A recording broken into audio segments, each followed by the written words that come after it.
सर्दियों की सुबह रणविजय राजसमंद पहुंचा। राजसमंद स्टेशन पर पहुंचते ही उसे रंग बिरंगी पगड़ियों में सजे आदमी और सतरंगी लहंगा चोली पहने सुंदर औरतें दिखी। तो उसके सामने राजस्थानी राजा महाराजाओं और उनकी सुंदर रानियों की तस्वीरें खिंच गईं।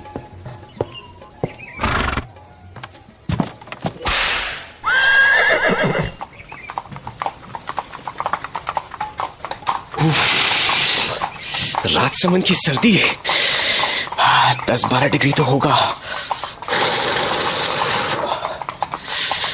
वाह, नदी के पानी से उठती भाप सर्दियों की बात ही कुछ और है।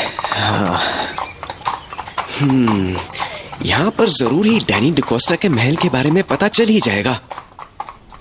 हिंदुस्तान में सबसे ज्यादा अंधविश्वास इसी इलाके में थे। खून पी जाने वाले प्रेत, रात को भेड़िया बन जाने वाले इंसान और न जाने क्या क्या। उसे लगा कि सफर मजेदार होने वाला है। पहाड़ियों के बीच में से होकर जाने वाले घुमावदार रास्तों ने उसका मन मोह लिया। जगह जगह दिखने वाले सुंदर किले के नजारे, खूबसूरत वादियां, झीलें और झरनों से टकराकर बहने वाली हवाओं ने उसे जैसे किसी और ही लोक में पहुंचा दिया। वाह, लगता है किसी परियों के देश में आ गया हूं। इतनी सुंदर जगह के बारे में जाने किन बेवकूफों ने ये अंधविश्वास फैलाए होंगे। रानी की सराय, हाँ ये है। डैनी ने अपनी चिट्ठी में इसी होटल में ठहरने के लिए कहा था। हाँ, वो एक पुरानी इमारत थी, जैसे पुराने वक्त में रजवाड़ों के कोतवाल या मंत्रियों की कोठियां हुआ करती थी। उसके तांगे से उतरते ही एक बूढ़ी औरत निकलकर सामने आई। कम्मा गणेशा। हाय, मैं रणविजय। आ गए तुम? आओ आओ। कैसा लगा हमारा राजसमंद? मैं थारा इंतजार कर रही थी। आओ सा, आओ। थारा कमरा दिखा दूं? अंदर नहाने का गर्म पानी, तौलिया, सब कुछ है। और भी कुछ चाहिए हो तो बोल देना सा। हाँ, थारे वास्ते ये चिट्ठी मिली थी मारे को। बुढ़िया ने रणविजय को एक लिफाफा थमाया। रणविजय ने कमरे में पहुंचकर खुद को बिस्तर पर फेंक दिया और फिर वो चिट्ठी खोली। क्लाइंट ने क्या लिखा है? थकान से जान निकल गई। 4 दिसंबर। देखो, राजसमंद में तुम्हारा स्वागत है दोस्त। मैं बेसब्री से तुम्हारा इंतजार कर रहा हूं। कल 3 बजे तुम्हारी रत्नागढ़ की यात्रा शुरू होगी। रानी की सराय से निकलकर काली घाटी पहुंचना। वहां मेरी शाही बग्घी तुम्हारा इंतजार कर रही होगी। मुझे यकीन है कि तुम्हें ये सफर बहुत अच्छा लगेगा। तुम्हारे इंतजार में तुम्हारा दोस्त डैनी डिकोस्टा।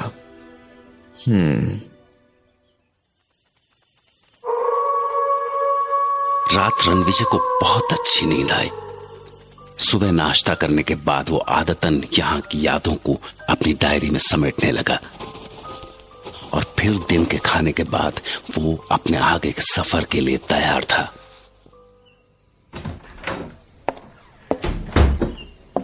हाँ आंटी जी, तो कितना पैसा हुआ आपका? मारे को चिट्ठी के साथ ही कमरे का किराया और थारे आने जाने के वास्ते घोड़ा गाड़ी का भाड़ा मिल चुका है सा। घोड़ा गाड़ी वाला बस आता ही होगा। पर जे बताओ कि आपने जाना कट्टे को है? मैं रत्नागढ़ जा रहा हूं। रत्नागढ़ का नाम सुनते ही वो बुढ़िया अचानक पीली पड़ गई। उसके पैर कांपने लगे। क्या हुआ? आप पर उसकी तो जैसे जीभ ही अकड़ गई थी। तभी घोड़ा गाड़ी पहुंच गई। घोड़ा गाड़ी वाले ने रणविजय का बैग उठाकर घोड़ा गाड़ी में डाला ही था कि भीतर से वो बुढ़िया भागी हुई आई और हाथ जोड़कर रणविजय के सामने खड़ी हो गई। अरे खुदा के वास्ते वहां जाओ कुनिसा। अभी जवानी भी कोनी आई थारी ठीक से। दुनिया कोनी देखी तुमने। क्यों इस उम्र में जान देने पे तुले हो? पर हुआ क्या? ये क्या बोल रही हैं आप? ऐसा क्या है रत्नागढ़ में? सवाल कोनी सा, सवाल कोनी। बस अगर अपनी माँ को जरा भी प्यार किया है तो यहाँ से लौट जाओ, उसकी गोद सूनी मत करो सा। और अगर जाना ही है तो किसी और दिन चले जाना। हाँ, किसी और दिन? पर क्यों? आज के दिन में ऐसा क्या है? दिन नहीं, रात सा, रात। माघ की पूर्णमासी है आज। आज की रात 12 बजे काली घाटी के प्रेत धरती पे उतरे सा। धरती पे उतरे हैं सारे प्रेत। रणविजय ने उसकी बातें समझने की कोशिश की, पर घोड़ा गाड़ी वाला इंतजार कर रहा था, इसलिए वो पलटा और घोड़ा गाड़ी में घुस गया। तभी वो बुढ़िया दौड़ी दौड़ी तांगे के पास आई। सुनो सा, अगर अपनी माँ से प्यार करते हो तो ये तावीज पहन लो, ये भूत प्रेत से थारी रक्षा करेगी। अरे मैं इन सब बातों में विश्वास नहीं करता। मेरी खातिर रख लो सा, मैं थारी माँ से मानू, मारा दिल रख ले बेटा। रणविजय बुढ़िया की बात टाल नहीं सका और उसने वो ताबीज पहन ली और उसने बुढ़िया को वो ताबीज अपने गले में डालने दी।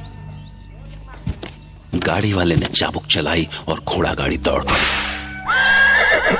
रणविजय ने पीछे पलट कर देखा तो वो बुढ़िया अभी भी हाथ उठाए उसे रुकने को बोल रही थी। रुक जाओ सा, बड़ मानुस का घर है वो, उधर जाओ कोनी, जाओ कोनी उधर। रणविजय को बुढ़िया की बातें उलझन में तो डाल रही थी, पर उसे काम भी पूरा करना था। उसके बॉस और डैनी के बीच एक बड़ी लैंड डील होने वाली थी और इसकी सारी जिम्मेदारी रणविजय पर थी, जिसके लिए उसे रत्नागढ़ पहुंचना ही था। फिर उसने बुढ़िया के दिए हुए ताबीज को छुआ। जाने वो बुढ़िया की बातों पर यकीन कर पा रहा था या नहीं, पर हाँ, वो अंदर से डरा हुआ जरूर था। चिट्ठी में लिखा था सर कि आपको काली घाटी छोड़ना है जी। आप वहां उतर के करोगे क्या? हाँ जी, वहाँ से मेरे क्लाइंट मिस्टर डैनी डिकोस्टा की तरफ से सवारी आएगी। बहुत खतरनाक जगह सर, काली घाटी प्रेतों की घाटी है। प्रेत का नाम सुनकर रणविजय कांप उठा। रणविजय को समझ में नहीं आ रहा था कि तांगे वाले को रत्नागढ़ पहुंचने की ऐसी क्या जल्दी थी। वो इतनी रफ्तार पर भी ऐसे तीखे मोड़ काट रहा था कि रणविजय की जान गले में आ रही थी। अरे अरे भाई, जरा धीमे चला लो, टांगा पलट गए तो दोनों मर जाएंगे। और तांगे वाला तो जैसे बहरा हो गया था। तांगा भगाने का जैसे कोई जुनून सा सवार था उस पर। सूरज ढलने लगा था। झींगुरों की आवाज ने माहौल में सिहरन पैदा कर दी थी और कंपा देने वाली ठंडी चांदनी रात के बीच तांगे के आगे लगी 2 लालटेनें रास्ता दिखाने की कोशिश कर रही थी। अरे तांगे वाले, आपको हुआ क्या है?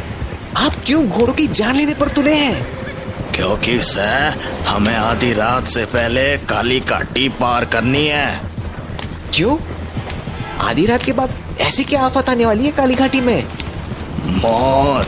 मौत का डेरा है काली घाटी। आज के पूरे चांद में जो आधी रात को वहां रुक गया, कभी वापस को नहीं लौटा।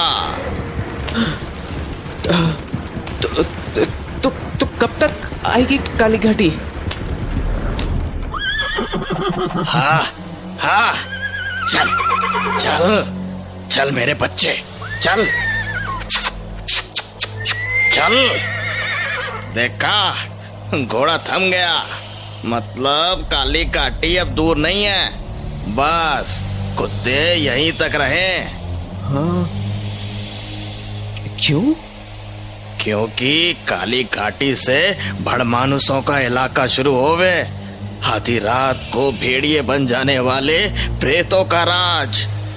पर तुम आगे कटे जा रहे से। मुझे रत्नागढ़? क्या? रत्नागढ़?